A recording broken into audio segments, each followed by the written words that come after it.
kas daļai no jums ir atsevišķi kādreiz rādīt un stāstīt, bet ir viena svarīga lieta, tad mežsaimniecībā mūsu resursi ir nevis koks, nevis mežs, bet zeme. Zeme, uz kuru apsaimniekojot, mēs tad varam audzēt. Jā, ir noteikts valstī regulējuma režīms, ko kurā vietā var audzēt, cik biezu audzēt, kādā veidā, bet ir pietiekami daudz izvēles tiesības. Un ļoti svarīgi, lai gan dabā ir skaidrs šīs robežas, gan arī dokumentācijā, jo vispār dzirdēju vienu prātīgu domu vakar pie notāras. Nav nekā mūžīgs, it sevišķi tagadējā ģeopolitiskā situācijā. Digitalizācija ir super, bet zemes grāmatas varbūt katram vajag izdrukāt papīrā, jo pārsvarā mēs te mazāk atceramies zemes reformu 90. gados, bet tie, kas nevarēja izrādīt un ātri parādīt savus 40. gada īpašuma tiesības vai saviem vecākiem, viņiem bija daudz grūtāk atjaunot īpašuma tiesības.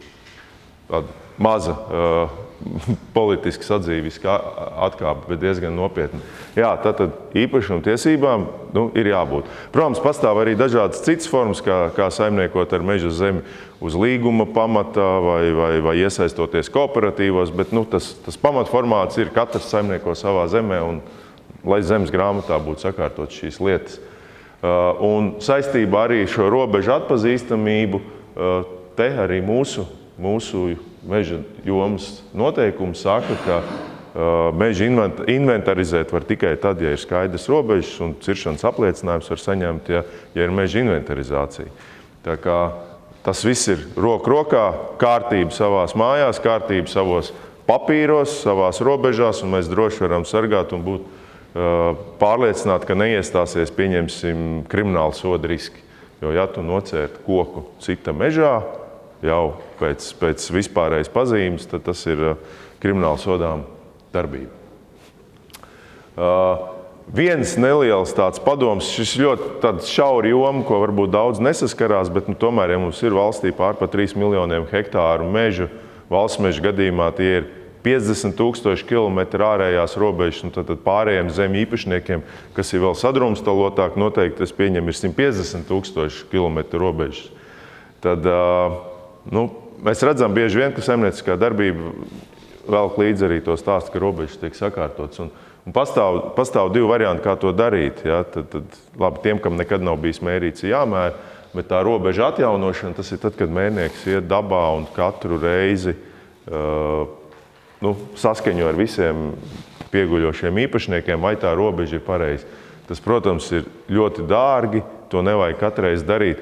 Un pat ja ar kaut kādiem digitāliem rīkiem mēs konstatējam kaut kādu 2-3 metru nesakritību, ja mēs negribam atvērt to dārgo pasākumu robežu atjaunošanā, ejam ar robežu uzturēšanu. Nozāģējam krūmus, atvases, mazos kokus, uz robežas stīgas var cirst pilnīgi jebkuru koku bez apliecinājuma, izņemot diškoku, ja kādam tāds gadās. Samarķējam robežas, kā vajag valsts meža gadījumā, tā ir tāda zeltainā krāsa, bet pamatā lāpsta un krūmgriezes vai lāpsta krūmgriezes un mačetē un kaut kādu krāsas baloniņš, un mēs šīs robežas varam salikt dabā.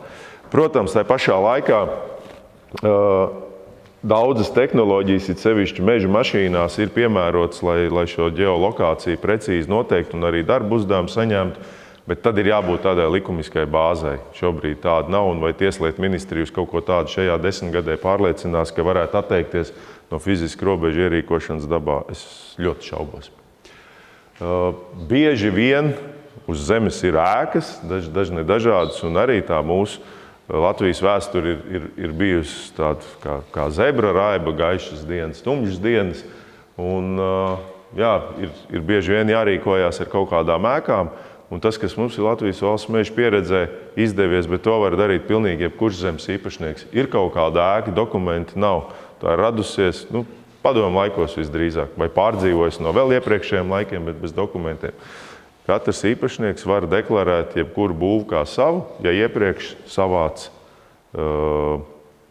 dokumentus no arhīva, no pašvaldības, no zemes dienas un zemes grāmatas, ka nevienam tā ēka nepieder, ieliec tos 4 dokumentus un sastāda aktu, ka es kā zemes īpašnieks konkrēto ēku ņem savā īpašumā. Un ar šo aktu un visiem dokumentiem virzies uz zemes grāmatu. Un kaut kādas ēkas, tā teikt, var iegūt otro dzīvi, vai nu viņas kādam izdomāt, vai pats sākt dzīvot, vai kā savādāk. Noteikti par zemi un kārtību un ainavu jārūpējās. Mēs esam paskaitījuši no 2015. gada ir pāri par 1500 dažādām būvēm nojauktas, tās ir kaut kādas viensētas. Dažkārt izskatās, ja ļoti pacenstos pielikt roku, tās varētu sakārtot, bet parasti jau tie sakārtotāji atkal tad nav gatavi vai līgumu slēgt vai uzturēt pārējo teritoriju. Tāpēc, diemžēl, mēs jaucam nost ļoti daudz arī vecas pusagrūšas kokēkas, bet tas ir pirmkārt cilvēku dzīvnieku drošības jautājums, otrkārt tas ir ugunsdrošības jautājums, jo ja kādā no tām kokēkām kāds pielaiž uguni un tālāk pa kūlu uz mežu aiziet, labi nebūs. Jā, esam pat dzelzbetona rūpnīcas jaukuši pilsētas teritorijā, tā kā nojaukšanas pieredze ir dažāda. Tas tehnoloģiskais tornis ir 30 metru augstumā. Tad, kad viņš gāzās lejā, tad, protams, cilvēkiem, kas tur apkārtnē dzīvo, glāzīti šķindēji, kā tādā nelielā zemestrīcē. Bet tas arī ir stāsts, jo valsts meži šajā teritorijā izveidoja šķeldes uzglabāšanas laukumu. Tātad nevis mēs kaut kur atmežojām mežu vai zaļā pļavā būvējām, bet vecā industriālā teritorijā. Tā arī ir tāda laba iespēja, ja ir iepriekš pārveidotas teritorijas izmantojams citai ražošanai, tad tas ir tikai pozitīvi. Vēl viena lieta, kas ir daudz mežā, ir vēsturiski karjeri, tā skaitā karjeri aizbērti ar skaidām, kuras pēc tam pašvaldības gadās, ka pasludina pa piesārņotām teritorijām un tam līdzīgi, bet tam visam pieķeroties klāt, protams, tās ir izmaksas tūkstošos, teritorijas var nolīdzināt, sakārtot un tad vismaz mežu audzēt. Vai arī, ja ir kaut kāda cita ideja, tad kaut ko būvēt, nevajadzēs atmežošanu veikt. Katras saimnieciskās darbības pamats ir ceļi, un es, piemēram, zinu, ka tas ceļš, pie kura es dzīvoju Kuldīgas pusē, tas ir Hercoga Jēkaba laikos pirmo reizi ierīkots, tā kā sapratne ir liela, ko tas nozīmē. Un mežsaimniecībā, manuprāt, vispār kopējais meža nozars izrāviens ir tieši ar šo ceļu sistēmu, jo tad, kad bija 17. gadā lielās lietavas, tad Latvijas valsts meži, piemēram, pateica, ka mums nevajag ārkārtas stāvokli, mēs varam saistības izpildīt. Pievedēja traktori no meža kaut kā varēja tos kokus izvest līdz ceļam un tālāk pa ceļu piegādāt. Pārējiem vajadzēja šo ārkārtas situāciju. Un skaidrs, ka tie ceļi kalpo arī visiem citiem jau pieminētām rallijiem, sēņotājiem, tie, kas dodās uz lielāko stadionu mežā un tam līdzīgi. Tāpēc tie nav ceļi uz nekurieni, tie ir ceļi tieši plaukstošai Latvijai un efektīvai un pasaules līmeņa konkurētspējīgai meža nozarei. Jā, par šiem ceļiem tad varbūt neliela atkāpe.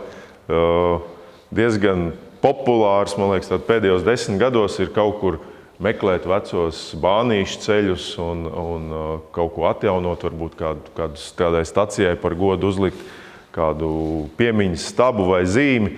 Es te nerunāju par ērgļa staciju, piemēram, vai tādiem, kas vēl 20, 30 gadus atpakaļ bija funkcionējoši placliešu dzelzceļi, bet tieši tie mazie. Un liela daļa no šiem dzelzceļiem tika būvēti tieši meža produkcijas transportēšanai. Gan pirmās brīvvalsts laikos Latvijai bija labi līgumi, ar kuru eksportēt koku materiālus uz Vāciju.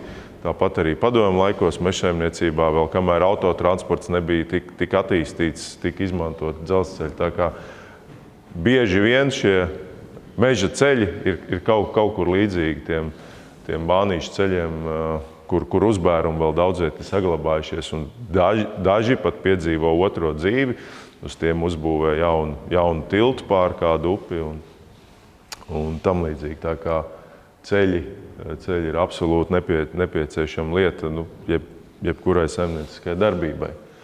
Un otra lielā svarīgā lieta ir meža meliorācija, jo bez meža meliorācijas nav ražīgas audzes mūsu klimatiskos apstākļos.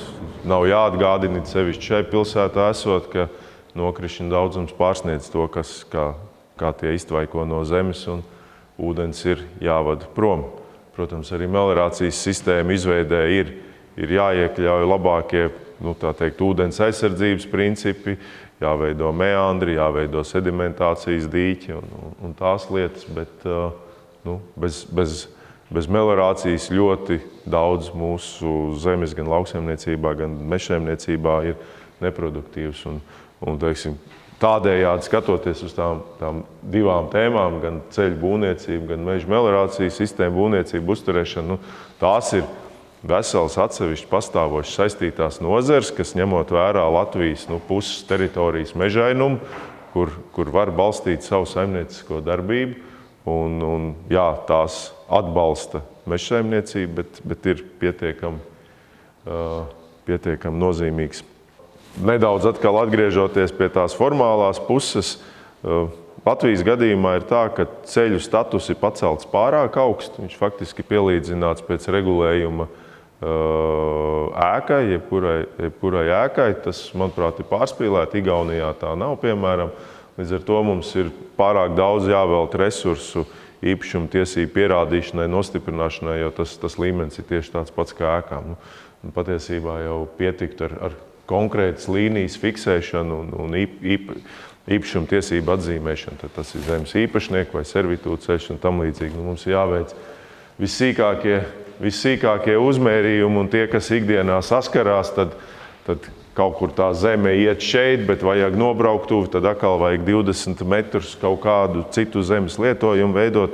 Mums tāda ir diskusija ar tādu valsts aizsardzības korporāciju. Valstī ir izveidots valsts uzņēmums militārās munīcijas ražošanai, un viņa teritoriju paņēma, bet nepietiek pieslēgums pie ceļa, un tad jārisina 20 metri un zemē, un atkal tur būvvalde saka, ka vajag zemes lietošanas līgumu. Tur, kamēr mēs tos papīrus rakstam, tie vīri ar traktoriem 2 dienās to darbu ir izdarījuši. Un nedod Dievs, ja tur būtu aizsargājuma teritorija, kas ir valsts meža gadījumā, dažreiz jāuzbūvē ir apgriešanās laukums, un mēs saņemam tik daudz tehniskos noteikumus, kurus izpildot paiet 2 gadi, darbs objektā ir 2 mēneši. Es atvainojos 2 nedēļas. Tas, par ko visi uzņēmēji runā par administratīvā sloga samazināšanu, tas ir pilnīgi nopietni un reāla lieta. Vai arī nedaudz atlecot atpakaļ pie meliorācijas, tā kā tiek sarakstīti visi nosacījumi, kur kādu sugu nedrīkst traucēt, tā skaitā jau lāčus. Arī lāči tiek pagodināti ar tā teikt saimnieciskās darbības neveikšanu. Tad bieži vien sanāk, ka tie mēneši, kad var kaut ko darīt ar grāviem un meliorācijas sistēmu, ir oktobrs un novembris, kas Latvijas gadījumā varētu būt starp top 4 lietainākiem mēnešiem. Skaidrs, ka tas ir atkal izmaksas.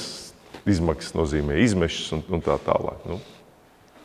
Tā mēs dzīvojam, un tāpēc jākļūst gudrākiem un jāspēj visādi pārliecināt dažādu lēmumu pieņēmēji, ka pareizi novērtējot ietekmi un samērojot ekonomiskās un vidas intereses var saimniekot arī loģiskāk. Jā, bet par ceļiem ir nopietni. To var redzēt kaut vai dažādās, kā es viņus saucu par jaunciemiem. Tad, kad jaunciems veido, tad ir dažādi nosacījumi. Var būt ceļi, nevar būt ceļi. Tagad parādās teritorijas plānojumi, kur pasaka, ka tu pat nedrīkst sadalīt zemi, ja tev nav ceļš uz to.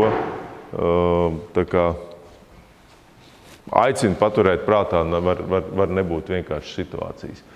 Bet kā risināt jautājumu, ja nav piekļuve un meža cilvēkiem tas ir ļoti aktuāli.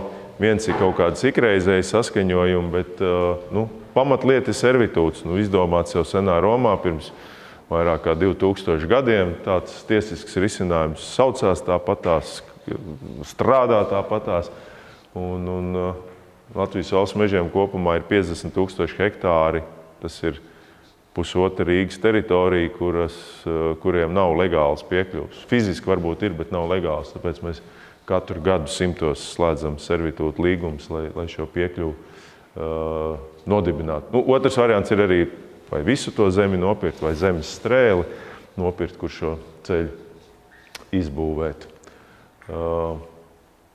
Vienalga neatkarīgi no tā zemes lieluma vai dažādības, un bieži vien mantot īpašumi ir meža un lauksaimniecības zeme, kaut kādā ziņā arī Latvijas valsts mežiem ir gan ūdens saimniecības zemes, gan lauksaimniecības zemes, un jo ne jau visas lauksaimniecības zemes var apmežot, ir pašvaldības, kur to neļauj, vai šīs zemes status.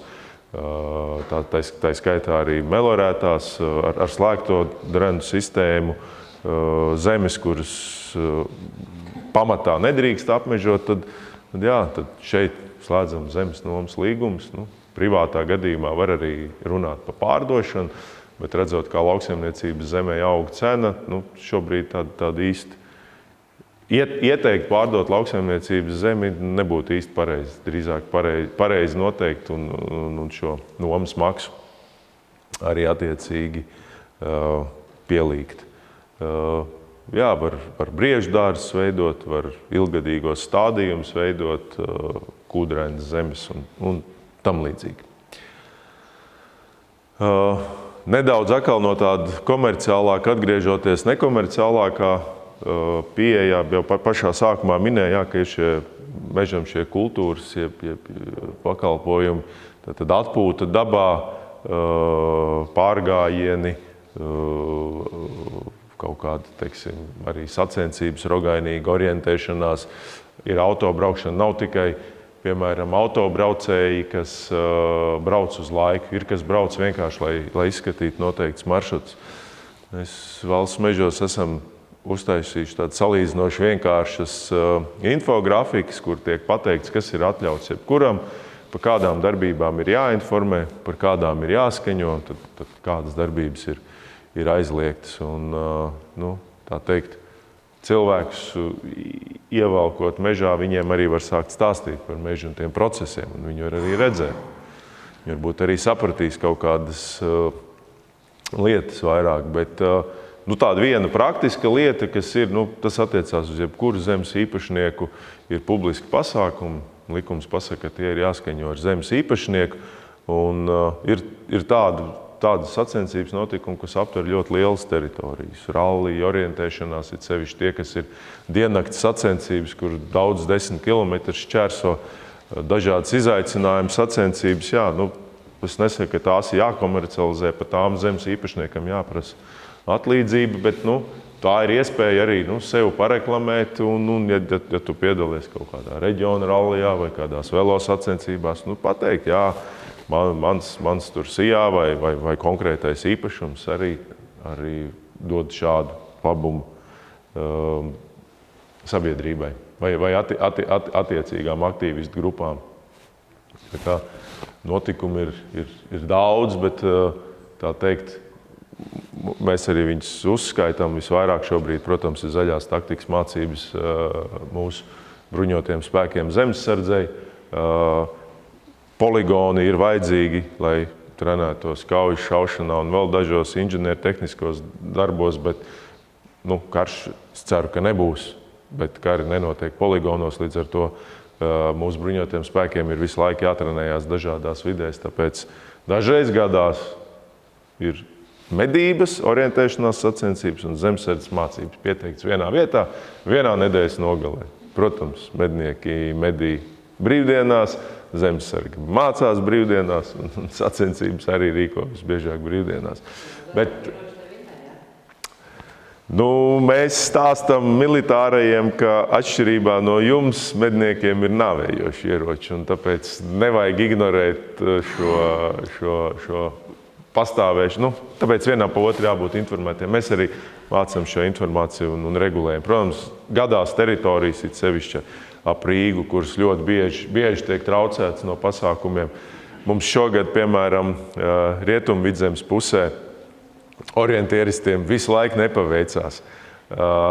Pie tam vienam klubam divas sacensības sakrīt ar Kristāla Bultas lielajām mācībām. Tādas būs jūnija sākumā. Es tagad nejaucu. pusi Vidzemi un daļu Latgales milzīgi mērogu. Un viņi taisni militāristi dosies, nezinot to brīdi savus uzdevumus, viņi grib saskarties ar traktoriem, lauksaimniecības zemēs, mežos, visādiem. Nu, kāda būs reālā situācija? Tad tie orientieristi dēļ tā pazaudēja, tad viņi nedaudz nokavēja un putnu audzēšanas periodā piegāja pa tuvu vienam mikroliegumam. Un pēdējais bija, jā, viņi laicīgi saskaņo šos pasākumus. Mēs sakam, jā, bet pavasarī, tad, kad ir diezgan daudz šīs tomēr kaut kāda ceļa nepieejamības, mēs operatīvi pārplānojam cirsmas. Un sanāca, viņi trešdienā grib nāk likt tos savus lukturīšus, orientēšanās punktus, un mēs tajā brīdī taisam krājas kopšanas cirti. Skaidrs, ka vienlaicīgi nedrīkst skriet cilvēki pa cirsmu, kur strādā tehnika, bet atradām risinājumu. Orientieristi nedaudz kaut ko pārplānoja, mēs nedaudz pārplānojām. Bet šī baigi svarīga lieta, jo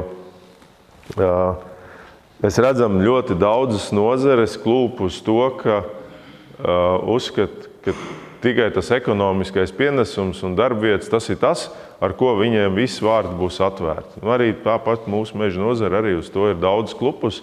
Mums ir jāmeklē veidi, kā runāt ar sabiedrību, kā parādīt, ka ir kaut kādi blakus labumi, ka orientēšanās sacensības visdrīzāk dabas aizsardzības teritorijā, kur 30 gadus pilnīgi neviens koks nav kopts, visdrīzāk nesanāks. Jā, var kādu rogainīgi iemocīt tādā teritorijā, bet orientieristi, kur skrien uz laiku, to nevarēs izdarīt. Tā kā ir jāmeklē šie visi pasākumi, jāizmanto kā laba platforma, ka parādīt, ka mums interesē arī tas, ka sabiedrība jūtas labi, novērtē un apskata to, kur tikmēr mēs klusi audzējam mežu, ražojam koksni. Jā, valsts meža gadījumā mēs esam arī šo procesu digitalizējuši, lai katram nav jāzīmē un jāizdomā sava pieeja, kā tāds pasākums pieteikt. Mājaslapā aizpild noteikti anketu, iezīmē teritoriju. Teritorijas iezīmēšanas laikā jau redz kaut kādas pamata aprobežojums, līdz ar to ir iespēja sekmīgi plānot šo pasākumu. Un tie aizpildītie dokumenti pēc tam iebirst mūsu lietvedības sistēmā, un lietvedē nav jāpāraksta klients. Mēs uzreiz varam šo dokumentu pārvirzīt uz geosistēmu, kur jau cilvēki pretī skatās, vai nav tās plānotās cirsmas, vai nav kaut kāda papildus konstatēta dabas vērtība. Tā kā, jo tie iesniegumi gadā ir daudz, un skaidrs, ka ir jāoptimizē tādu pasākumu apstrādi. Vēl pie sadarbības militārā jomā mums ir 7 gadus ir tāda vispārēja vienošanās par militāro mācību principiem, kas garantē, ka abas puses respektēs vienu mūsu saimniecisko darbību un otru pusi, ka šīs mācības ir vajadzīgas, bet tādas varbūt netradicionālākas lietas ir arī sadarbības sprādzienu bīstamu priekšmetu iznīcināšanā. Jā, kaut kas no Pirmā pasaules kara, bet pārsvarā Otrais pasaules karš, vai kaut vai tāpat Zvārdas poligona teritorija ar vēl kaut kādām munīcijām no to laiku mācībām. Un, diez vai mēs katrs gribētu, lai zemesargu sapieri, viņi jāsauc par inženieriem pareizi, lai viņi to kravu, ko atrod kaut kādā teritorijā, tagad cauri pus Latvijai uz Ādažu poligonu vest. Tad mēs piedāvājam ūdens ņemšanas vietas vai kādus vēsturiskas karjeras, kur neko nevar sabojāt, tur neutralizēt šo munīciju. Un ļoti interesants, ja ir kaut kāda, vēstures interese, tad Brāļu kapu komiteja uzraug tādu procesu, kas ir kritušo karavīru meklēšanas darbi. Tad ir tādas apvienības un nevalstiskas organizācijas, kas meklē dažādu kritušo karavīru kapus. Pārsvarā tas ir Pirmais pasaules karš, nedaudz neatkarības karš, arī Otrais pasaules karš. Ļoti daudz ir šo zēnu, kā teikt, norakti, un te jau nešķirojot no armijas piederības, ja ir informācija, tad tiek uzrakti. Protams, šobrīd ir kategoriski aizliegt kaut kādu padomju karavīru pārabedīšanas pasākumu ar visām padomju un krieviskajām regālijām. Jā, var notikt. Atnāk priesteris, uzmet krustu un cienīgi vīrs pārabedī viņu brāļu kapos, bet tas arī viss. Bet, Jā, tie vienmēr ir interesanti notikumi un kā tur atrast, kas ir šīs personības. Un, ja izdodas kādreiz sazīmēt, tad tiem cilvēkiem, kas to ir meklējuši, ir liels gandarījums, un radiniekiem arī kādreiz, jā, kad viņu, teiksim, kāds no leģionāriem ir atpazīts un tagad sazīmēts, kur viņš ir bijis. Par koksnes transportēšanu un atkal nedaudz par to pieejamību. Valsts mežos mēs esam tādu trešo personu koksnes kustības saskaņošanas procesu nodibinājuši, lai veicinātu kultūru meža nozarē, ka visi meža īpašnieki savstarpēji sadarbojās, un tad, kad tev kādreiz vajag ar pievedēju traktoru kaut kur izbraukt cauri vai kādu krautuvu nolikt vai vienkārši aizbraukt pēc koku materiāliem, jo var gadīties tā, ka ir liels meža masīvs, bet iekšā ir privātais un vispār bez valsts meža ceļiem nekādīgi ārā netiec. Tad arī ir attiecīgs digitāls pieteikums, kurā vietā ir tā audze, ko zāģēs, kurā vedīs transportu. Un mēs nekādu atlīdzību neprasam un ceram, ka arī līdzīgi tā dara, tad, kad Latvijas valsts mežiem kaut kur vajag tikt ārā no savām nepieejamām zemēm uz satiksmes ceļiem. Tad šeit ar šādu saskaņojumu procesu tiek vides riski novērsta, tad neizbrauks cauri kaut kādām biotopam.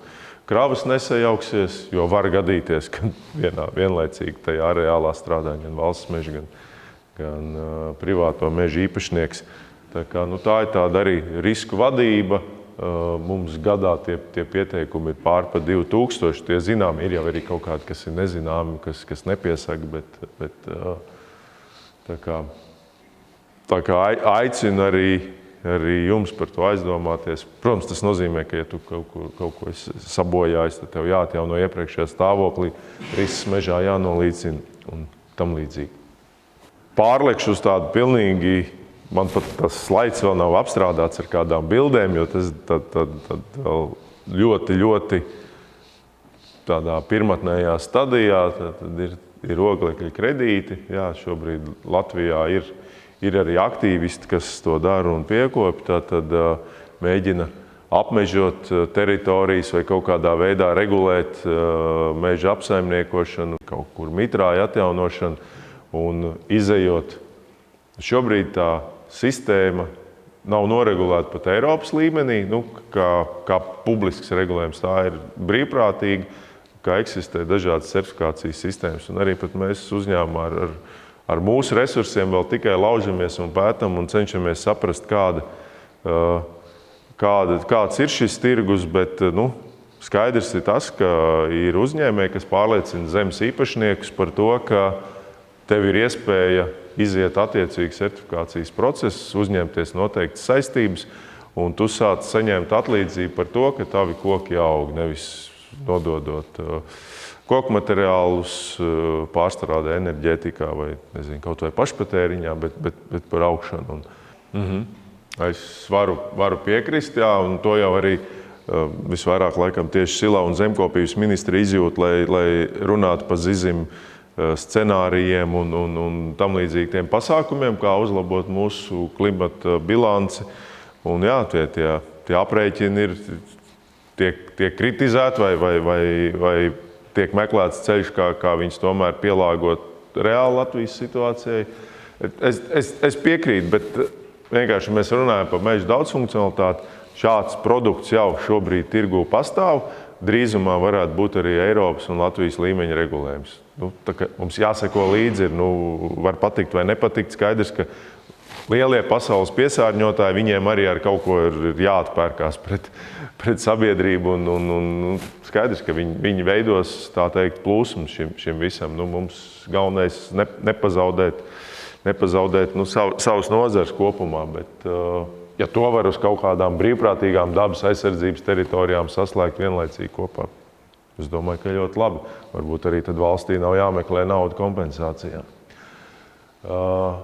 Jā, un otrs tās paveids bioloģiskās daudzveidības kredīti. Es pat teiktu, ikdienā mēs jau sākam saskarties ar to, ka ir kaut kāds uzņēmējs, pat nav svarīgi valsts vai privātā mežā, veic IVN procesu, un viņam pasaka, kaut kur valsts mežos atjaunojiet kādu purvu, izlieciet 50 pūču būrus, izdariet vēl kaut ko. Mēs šobrīd esam pateikuši, ka mēs to tā nevaram vienkārši piekrist, jo tas viennozīmīgi var radīt kaut kādas nākotnes saimnieciskās darbības aprobežojumus papildus un tam līdzīgi. Un šobrīd tā mūsu ideja ir, ka jā, iespējams tāds process varēs realizēt, realizēsim mēs paši, bet jau tad par atlīdzību. Bet tur ir atkal stāsts, kurš ies visu to sarežģīto certifikācijas sistēmu, cik daudz materiālu vajadzēs, jo tie mūsu kolēģi saka, ka lai tādu labu sistēmu nocertificētu, tas ir vēl daudz sarežģītāk nekā, teiksim, Eiropas projektu administrēšana. Es nerunāju par jaunauģu kopšanas, bet par tādiem nopietniem Eiropas fondu projektiem, kur šī dokumentācija ir plaši pieejama. Bet jārēķinās arī, ka iespējams mēs gribam atjaunot kaut kādu biotopu, varbūt ka par to vēl var saņemt kaut kādu atlīdzību. Jā, ir tā zeme, kas ir virs mūsu kājām, bet ir arī zem kājām.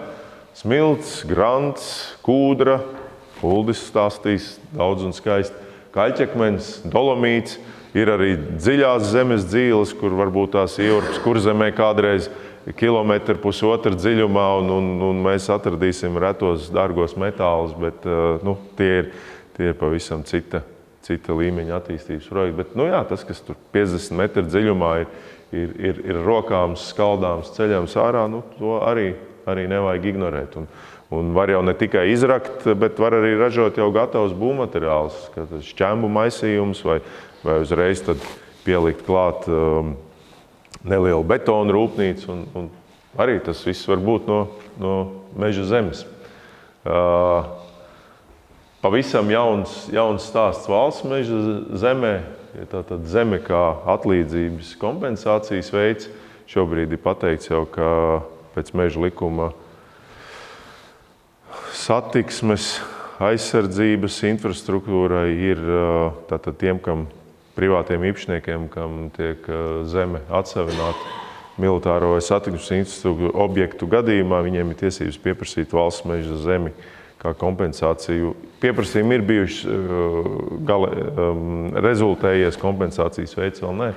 Mazas drusciņi vēl jāpieslīpē process, bet skaidrs, ka lielākā lavīna sāksies tad, kad tiks uzsākts darbs pie biotopu kartēšanas informatīvā ziņojuma attiecīgos lēmumos paredzētā, ka ir arī aizsargājumās teritorijas privātiem īpašniekiem jākompensē ar valsts meža zemi. Kā tas būs, kāds būs mehānisms, vai tiešām vispirms ir no valsts meža zemes jārada līdzekļu kompensācijām, vai varbūt tomēr varams varētu savu aptuveni 1 000 000 kubikmetru 5 gadu tāmē pazāģēt, izstrādāt un tur rast līdzekļus kompensācijām. Te vēl ir arī tāda veida diskusija. Jā, tieši Rail Baltica bija tie, kas pirmie šo izlauza, un jā, mums arī raksta cilvēki iesniegumi. Dažreiz gan ir interesanti, viņiem paņem zemi Rail Baltica, bet viņi pieprasa tur Usmas apkaimē pie kāda no skaistajiem Ziemeļkurzemes ezeriem zemi. Jā. Viņi jau pieprasa līdzvērtīgā vērtībā. Tas ir vissmagākais jautājums, kas ir... Jā. Es vienkārši... Tiesības ir, bet vēl ir... Juristi diskutē, ka to likumu ir jāpilda tikai ar nevajadzīgo zemi. Tādā valsts meža gadījumā mums nav nevajadzīgas zemes.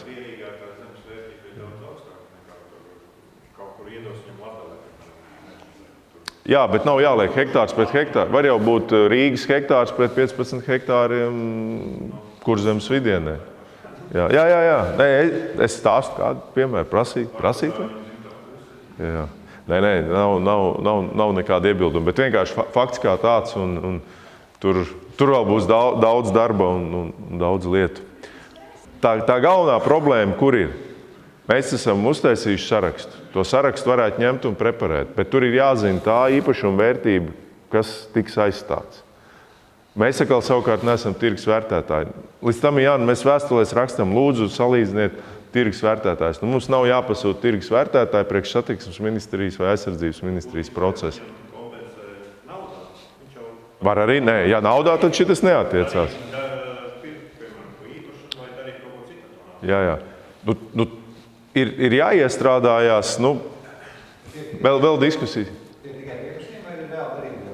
Nē, es saku, pabeigts darījums vēl nav neviens, jo tā norma ir knapi gadu.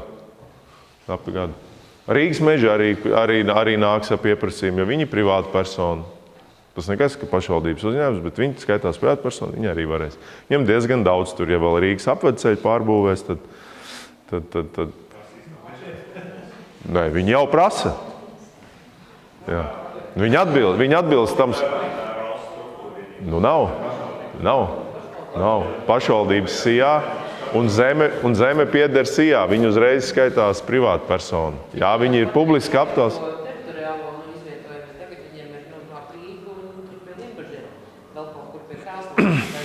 Nē, viņi, protams, Pierīgā interesē. Tas tā, bet es te nevaru paust uzreiz kaut kādas lēmumus, un arī daudz, kam es neesmu lēmumu pieņēmējis.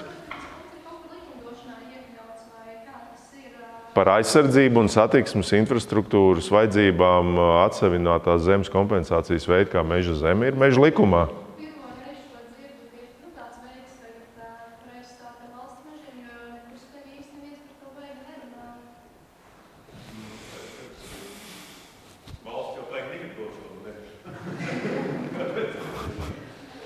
Paldies advokātu kungam.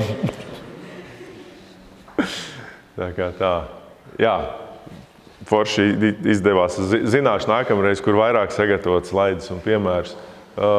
Dažne dažādi būvniecības skar zemes īpašumus, un te jāsadzīvo. Pierobežnieki kaut ko būvē, valsts labo, valsts nozīmes ūdens noteks, kabeļi dažādi, torņi, naftas vadi, tie, kam ir pierobežas infrastruktūra. Tur atkal jauns stāsts, tūlītās būs pretmobilitātes likums, kurš, iespējams, var arī pierobežā noteikt zemes, kaut kur būs mīnu lauku vajadzīgi, kaut kur būs eži jāliek, jāizvieto. Šobrīd varbūt viņas noliek kompaktā teritorijā, pēc tam jāizkliedē, tā kā dažādas lietas, ar ko jāsaskarās, un tur ar tā meža zeme kalpo tam visam. Par Rail Baltica ļoti īsi. Aptuveni 700 hektārus skars Latvijas valsts meža apsaimniekoto teritoriju. Un vajag jau kaut ko pateikt slikt par Rail Baltica, vai ne? Bet šitas tiešām. Mēs tur tās lielās lietas mēs zinām ziņās, bet dabiska brauktuve mežā, kura vienā galā ir privāts karjers un kur ir strupceļš, nedrīkst braukt, pašvaldība pieprasīja un tiek projektēts šķērsojums. Ja tā nav, tā teikt, līdzekļu apgūšana caur kaut vai projektēšanas stadiju, tad kas tas ir? Mēs uzdodam jautājumu, vai vajag? Jā, vajag. Valsts meža komentē, ņemiet arī visu to šķērsojumu, mums to šķērsojums nevajag, jo tie šķērsojumi, viņi lielas būvs prasīs uzturēšanu un tam līdzīgi. Tā kā, tāds konkrēts fakts, pats bija tajā vietā, runājām, diskutējām, pašvaldība saka, vajag. Un 1,5 kilometra tālāk ir vēl viens šķērsojums. Ņemot vērā, ka Rail Baltica ir, es teiktu, analoga Daugava, kas sadala valsti ļoti, bioloģiski cilvēks uz Daugavas neliek ik pa 1,5 kilometram šķērsojums. Jā, tad atmežošanas darbi kaut kur tiek veikti. Vakar vēl tikāmies ar būvniekiem, pamazām drīz sāksies pirmie darbi Iecavas pusē. Jā, atmežošana, tas ir tāds klimatam sāpīgs process, varbūt ainavai, bet atmežošana jau kalpo kaut kādām nākamām lietām, pārsvarā būvniecībai un skaidrs, ka vai arī tiem pašiem derīgo izrakteņu ieguvēji. Tas ir process, kas ir jākārto, var ieaudzēt mežu citā vietā, ja nav kur citā vietā ieaudzēt, tad ir jāmaksā attiecīgā kompensācija, kādu meža dienests sarēķina. Un pazdrusciņi pa vējparkiem. Tā kā tā tēma ir tā teikt, teju ikdiena, žēl, ka vēl nav realizētie projekti, bet man liekas, ka drīz jau mēs arī redzēsim tādus jauno laiku realizētos projektus. Ir Ventspilī viens samērā jauns vējparks, bet viņš jau nav tā mēroga, vēl nav tās efektivitātes. Tad Latvijas valsts meža nav nevienam vējparkam ne attīstītājs, ne projektētājs, mēs arī nebūvēsim. Un tā mūsu loma, mums arī nav uzņēmumā tāds vēja parka biznesa virziens. Mūsu loma ir attiecīgi klimata enerģētikas plāna ietvaros, attiecīgi informatīvā ziņojumā par sauszemes vēja parku attīstību, nodrošināt zemes pieejamību attiecīgiem vēja enerģijas uzņēmumiem. Joprojām es esmu lasījis tikai preses paziņojumu. Mēs vēl gaidām ministrijas lēmumu, saku atklāti. Es ticu, ka tāds ir. Labi, īsi atkāpjoties, lai gan tur mēs būtu nonācis tajā stāstā, uzdevums ir apturēt plānotās izsoles, kas ir tikai 800 hektāru apmērā. Pēc tam tā ir izpētes platība, tā nav būvniecības. Es atgriezīšos. Tas ir mūsu īpašnieks, mēs īpašnieku lēmumu respektējam. Bet jautājums, kāpēc vispār par mežiem runāja? Cilvēkiem bija iebildumi, ka būvē jūrā 16 km tālumā kāds kaitotāji, veikbordisti, kur ir tie, kas ar tiem puķiem laižās pa jūru? Jā. Kurš kaitotājs brauc 16 km dziļumā? Viņš, man liekas, ir jau principā, ja krasta apsardz viņu neizvelk, viņš neizdzīvos, manuprāt. Viņš stāsta putām uz lūpām nevar būt vēja parki. Sabojās man tur atpūtas iespēja. Vai cilvēki kuģus tos, ko pēdējos redz, viņi ir aptuveni 8 jūras jūdzes, kas ir 16 km maziņi. To tievo vēja parku, to turbīnu varēs redzēt. Bet cilvēkiem slikti. Lauksaimniecību zemēs arī nevar, ainavu nevar. Tad kur atliek? Tad atliek mežos. Es tā mēģinu motivēt, kāpēc politiķi pateica, jo no 16. gada pie mums nāca visu laiku iniciatīvas uz valsts zemes, daļēji uz valsts meža zemes. Viens pat mums ir arī daļēji uz valsts meža zemes, kas plānoja, kur bija sadarbība ar Pārkaru, kur turbīna pati uz privātās zemes, bet spārni griežās virs valsts zemes vai pa kabeļiem, pa ceļiem. Un mēs teicām, nē, nav valstī tāda lēmuma. Mēs sagatavojām atsevišķu informatīvo ziņojumu, un toreiz valdība pateica 18. gadā, kamēr nav klimata enerģētikas plāns, valsts mežos nekāda vēja parka. Es gāju, un mēs izstrādājām risinājumu izsolēm, un tas svarīgākais ir tas, ka, ja mēs būvējam, es atvainojos, olu rūpnīcu vai kaut kādu šaujam pulveru rūpnīcu, vai es nezinu, ko vēl var mežā būvēt. Jebko. Tu zini teritoriju, tu vari pateikt un taisīt izsoli. Vēja parka gadījumā tā nevar, jo pirmkārt tu nezini, kur pēc IVN procesa, kurā vietā tev atļaus turbīnas nolikt, cik daudz, cik augstas, un tāpēc tas regulējums ir uztaisīts, ka ir tas izpētes posms. Tāpēc mūsu tās noslēgto līgumu platības ir ļoti lielas, bet realitātē turbīnas jau pēc tam aizņems tikai tur pa 1,5 hektāram atsevišķus punktus. Un tajā izpētes posmā ir IVNs, ir jātiek skaidrībā teritorijas plānojumu, ir jāizprojektē pieslēgums, apakšstacijas, ir jāsaprot, kādi ceļi būs, ir vesela virkne ar iestādēm, kam jāiziet cauri. Tas, ko, piemēram, dara Drosme darīt nevalstiskā organizācija, kur pasludina, ka tagad Latvijā būs 3,5 turbīnas, visas viņas uzbūvēs, visas viņas ražos. Nekad tā ir sabiedrības musināšana, jo nevar šos visus procesus 100% iziet cauri. Un arī pasaules praksa rāda, ka 10 līdz 20% tehniski tie parki iziet cauri. Vēl ir jautājums par viņu atpelnīšanos konkrētiem parkiem un tādām lietām. Bet jau pēc visa šī raidera izpildīšanas atbirst ļoti daudz. Un mēs jau zinām, kur militārā radara nosacījumi aptur, kur IVNs aptur, tam līdzīgi. LVM pienākums bija uztaisīt izsoli, noslēgt līgumu, sniegt vajadzīgo informāciju un sekot līdzi, lai tie pienākumi ir izpildīti. Daudzi jautā, neviens vēja turbīna vēl valsts mežā nav uzcelt. Kā jūs demontēsiet? Kas tagad paliks ar to zemi? Kādas garantijas? Vai ir apdrošināšanas? Mēs stāstam līgumā, ir salikts tas un tas. Bet tas jau ir labā gadījumā. Kas būs sliktajā, ja viņš bankrotēs, pēkšņi aizlaidīsies? Nekas, taisīsim jaunu izsoli. Nevajadzēs, jauksim nost. Mēs esam 3 vietās Latvijā padomu kodoļa raķešu bāzes jaukuši, kuri zemē jākaļās 30 metru dziļumā. Mums maksā par to. Nevis mēs maksājam par darbu, bet mums maksā, jo visu to sadrupināto materiālu var kaut kur ieklāt, nerunājot par to armatūru, kas ir iekšā. Tas pats būs arī ar turbīnām. Un pa spārniem, spārnis jau Francijā ir rūpnīca, kur pieņem un pārstrādā. Baltijas reģionā vēl nav, bet jo vairāk būs spārni, jo ātrāk atradīs rūpnīca, kā pārstrādāt arī spārnus. Visas tās biedēšanas ar turbīnu spārnu kapsētām, arī tādas uzburdrāma. Viena lieta, kas nepatīk vējparka attīstītājiem, valdība definējot, cik publiskās zemēs, tad tas ir valsts un pašvaldību zemēs, cik jāmaksā katrā posmā atlīdzība, tas tagad arī privāto zemi īpašnieki arī apskatās un sāk prasīt. Un izpēt, tas 1 megavats ir kaut kur 50 hektāros, 10 eiro pa hektāru gadā. Protams, tas ir štruns, bet tur arī tajos 5 gados, kamēr izpēt, mēs turpinām saimniekot kā līdz šim, un mums nekādu apgrūtinājumu nav. Būvniecības stadijā 3,5 tūkstoši pa megavatu, turbīna ir ap 6 megavatiem, tātad 20 000 gadā ieņēmumu no tā hektāra. Man liekas, tiem vietējiem iedzīvotājiem būtu jācīnās, lai liek uz manas zemes. Labi, es tur neiebilstu augstu situētiem cilvēkiem, kas tur laukos atpūšās un tam līdzīgi, bet tiešām reāliem vietējiem iedzīvotājiem, manuprāt, būtu jācīnās par to.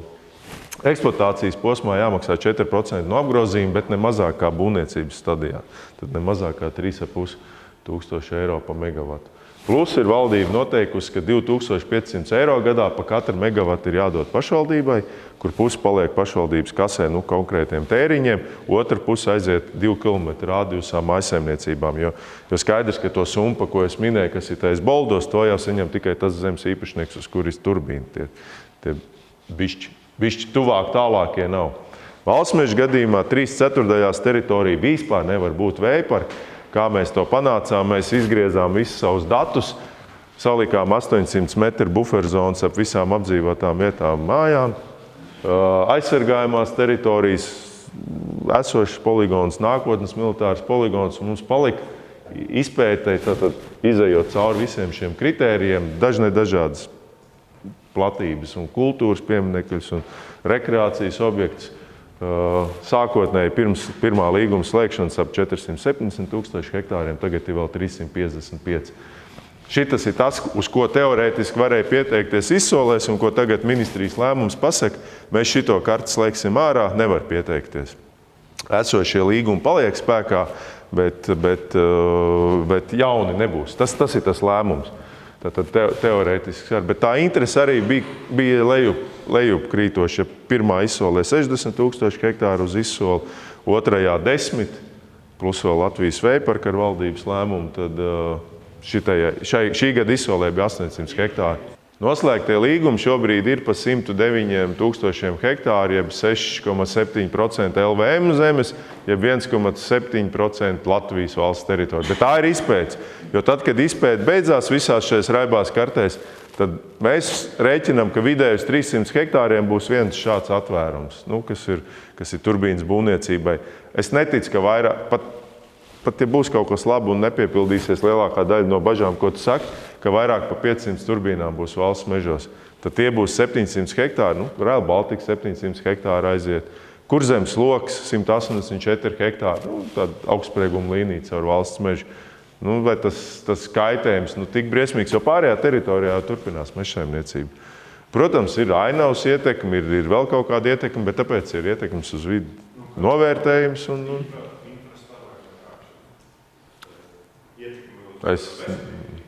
Bet tas viss jāpārbauda. Tas ir IVN. Tas ir tas, ko gribu tagad uzspiest, lai Latvijas valsts meži izdara visu attīstītāju vietā. To mums tagad prasa nevalstiska organizācija. Es domāju, nav korekti. Bet, jā, valdība vai īpašnieks liks, būsim spiesti darīt. Kļūsim arī pa veselības, pa iekšējo orgānu biorezonanses novērošanas ekspertiem un visu tam līdzīgo. Tad es te nākamreiz nākšu akciju sabiedrības, Latvijas valsts, viss pārstāvis un tam līdzīgi. Jā, vēl maz drusciņi vienkārši tam turbīnām pašām varbūt diezgan mazu loku, un Ventspilī Tārgales pusē var aizbraukt pie tāda salīdzināma mēroga parka, kuram tikai masti ir zemāki. Un tur var redzēt, ka tā pati teritorija salīdzinoši neliela, bet ir vajadzīgi tāda, mēs viņu saucam pa granātu, kur tos spārnus novietot, kur celtnes jāmontē. Līdz ar to tai turbīnai tas 1,5 hektārs ir vajadzīgs. Te var ļoti labi redzēt tai bildē no Somijas, kā tas izskatīsies. Un vēl viena lieta, nenoliedzam, kaut kur ceļi būs jāveido platāki, jo konkrētās komponentes ievedot, vajadzēs attiecīgas pagrieziena rādījus. Jā, tur vēl būs kaut kāda atmežojama platība, bet bez projekta mēs to nevaram pateikt. Pats pēdējā lieta pa vējparkiem var veidoties pārkari. Tad te mēs, piemēram, redzam, zilās ir īpašuma robežas, turbīna ir ielikt viena īpašnieka zemē, bet kaut kāda projekcija pāriet arī uz citu īpašnieku zemi. Tur arī ir risinājumi, par to ir jāprasa atlīdzība zemes īpašniekam un attiecīgās sarunās. Un nobeidzot, mēs esam digitālā laikmetā un viss, kas kaut kur notiek dabā, arī notiek sistēmās un savā darbā, studiju darbā, praktiskā darbā. Izmantojiet, digitalizējiet procesus, tas ir fantastisks iespējas. Bet mežs un zeme ir un būs mūsu valsts galvenais resurss. Neesmu pārdomājis. Pirmo reizi šo tēzi izliku kāds 6 gadus atpakaļ. Tātad pa pirmo jautājumu, jā, pa zemes iegādi es neko nestāstīju. Tas arī vienmēr ir, katram uzņēmumam ir vēlme palielināt savu ietekmi. Plus vēl LVM gadījumā mums visu laiku samazinās platības gan valsts objektu dēļ, gan sagaidāmās biotopa aizsardzības ieviešanai, papildus ieviešanai. Mēs pērkam zemi, bet pamatā meža audzēšanai, bet mums ir iekšējais nostādījums, ka mēs neejam pretī lauksaimniekiem. Tātad tas kritērijs ir skaidrs, tas nav nekas slēpjams. Uz mums neatiecās lauksaimniecības zemes ierobežojuma tirgus, bet mēs viņu pēc savas analoģijas piemērojam. Ja ir vairāk kā 10 hektāru lauksaimniecības zeme un tā dominē, jo varbūt kaut kāds meža pagalms, tātad vairāk kā 10 hektāru un dominē, un auglība ir virs 30. Tas ir zema auglība patiesībā. 30, man liekas, es nezinu, tur kviešus nesēja, man liekas, un kartupeļus naturālā saimniecība audzē, ražošanai neaudzē. Tad ļoti zemes tad mēs pērkam, jo mums ir bijuši pārmetumi no lauksaimniekiem, ka mēs tā kā atņemam viņiem zemi. Līdz ar to, jā, mēs katru gadu starp tiem aptuveni 800,000 hektāriem varētu būt arī kāds 100-150 hektāru lauksaimniecības zemes, bet viena daļa viņi jau ir aizaugusi, un tad viņi ir tikai kaut kāda daļai. Jo bieži vien tie vēsturiskie mantotie īpašumi ir mežs, lauksaimniecības zeme un kaut kāds pagalms. Un otrs punkts par infrastruktūras attīstību. Nekādā gadījumā nav plāna samazināt meliorācijā. Mēs mēģinām kaut kāds parauga IVN process iziet, ar ko politiķiem parādīt, ka tas ir absurds, kādas prasības tiek piemērotas. Un tos pašus saules parks var 10 hektāru klāt, vispār pat nekādu ietekmes vērtējumu nevajag. Savukārt meliorācijā atjaunojot vecus senos laikos raktus grāvis, tev ir jāied 2 gadus pētījums. Savukārt pa meža ceļiem, jā, tur šobrīd īpašnieku uzstādījums ir mazināt būvniecības tempus, bet mums tas tīkls ir jau samērā optimāls, vienkārši notika viņa tāda novešana līdz ideālai stadijai. Bet skaidrs, ka tur, kur vajadzīga uzturēšana ceļiem, tā tiks darīt, un pārbūves jau arī vajadzīgos apjomos tiks darīts. Tā kā es ceru, ka tā tīkla kapacitāte nepasliktināsies tagad ar šī brīža lēmumiem. Es domāju, ka meliorācijas paplašināšana ietekmē tikai un vienīgi vides nosacījumu, kurus mēs nespējam pārliecināt. Valsts kancelējas vadītājs, mūsu bijušais valsts sekretārs, ļoti labi zinošs tēmā, organizē inovācijas sprinti slogu mazināšanai tieši par IVN-iem. Tas viss beidzās ar to, ka zaļās organizācijas un institūcijas pasaka, ka īstenībā IVNs ir pārāk tā teikt, vaļīgs, ir vajadzīgs vēl stingrāk, vēl rūpīgāk. Es tos citātus neatceros. Tur neko nebeidzās. Tā kā es gribētu nobeigt ar to, ir ļoti labi taupīt naudu, ir jāmazina izmaksas, ir jābūt efektīvākiem, bet vēl vairāk ir jādomā, kā nopelnīt naudu. Tāpēc bija stāsts par meža zemes daudzfunkcionalitāti dažādos veidos un paturam prātā. Kā kuram ar savu meža zemes gabalu veiksies, to laiks rādīs. Vajag zināšanas. Paldies!